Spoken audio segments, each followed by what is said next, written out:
পটুয়াখালী জেলা কলাপাড়া উপজেলার কুয়াকাটায় আগুনে ভূষ্মীভূত ৮টি ব্যবসা প্রতিষ্ঠান। ডিএসিপি টিভির পর্দায় আপনাদেরকে স্বাগত। ভিডিও ফুটেজে মুন্সি ইউসুফ কুয়াকাটা প্রতিনিধি। পর্যটন কেন্দ্র কুয়াকাটায় আগুনে পুড়ে ভূষ্মীভূত হয়েছে ৮টি ব্যবসা প্রতিষ্ঠান। এ সময় আরও ৩টি দোকান আংশিক ক্ষতিগ্রস্ত হয়েছে। শুক্রবার সকাল ৬:৩০টার দিকে পৌর শহরের বেড়িবাঁধের বাইরে সিকুইন হোটেল সংলগ্ন এলাকায় এ অগ্নিকাণ্ডের ঘটনা ঘটে। মুহূর্তে আগুনের লেলিহান শিখায় ২টি খাবার হোটেল, ২টি কাপড়ের দোকান, একটি মুদি মনোহরি দোকান, একটি ঝিনুকের দোকান, একটি জেনারেটরের দোকান ও একটি চায়ের দোকান পুড়ে ছাই হয়ে যায়। খবর পেয়ে ফায়ার সার্ভিসের একটি টিম ঘটনাস্থলে পৌঁছে প্রায় ১ ঘণ্টা প্রচেষ্টার পর আগুন নিয়ন্ত্রণে আনে। আগুনে প্রায় অর্ধ কোটি টাকার ক্ষতি হয়েছে বলে জানিয়েছেন ব্যবসায়ীরা। তবে কিভাবে আগুনের সূত্রপাত হয়েছে সেটি নিশ্চিত করতে পারেনি কেউ।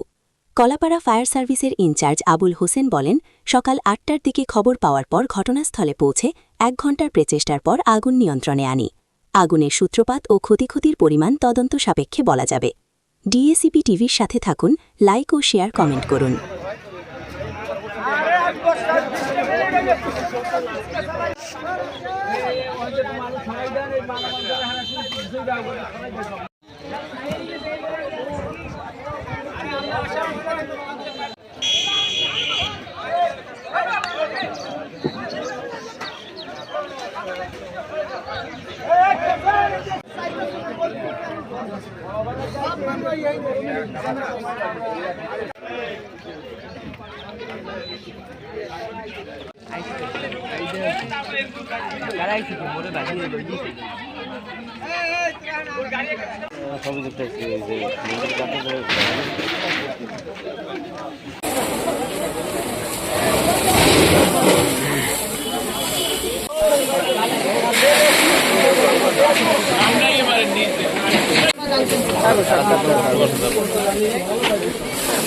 এখান থেকে লাগবে।